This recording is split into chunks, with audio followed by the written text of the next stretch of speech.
Hi fam!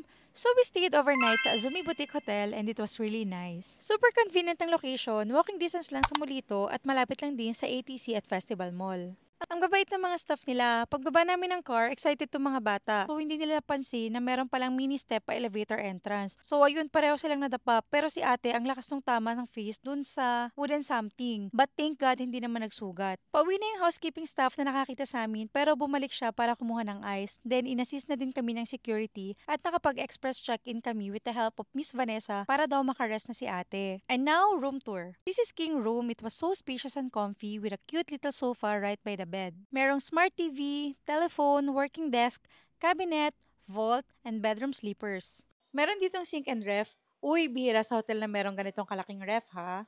Here naman sa bathroom, merong hot and cold shower and basic toiletries. Meron ding fitness center na may table tennis, piano at reading area. Super nice din itong 5 feet deep infinity pool nila lalo na paggabi. Super enjoy yung mga kids dito kahit super init, okay lang sa kanila. Hindi talaga sila maawat. And dito, meron din pala silang common kitchen kung saan pwede kang magluto at meron ding laundry area. Honestly, if you're looking for a cozy and convenient stay in the South, this place is worth checking out. Bye! Follow for more family travels!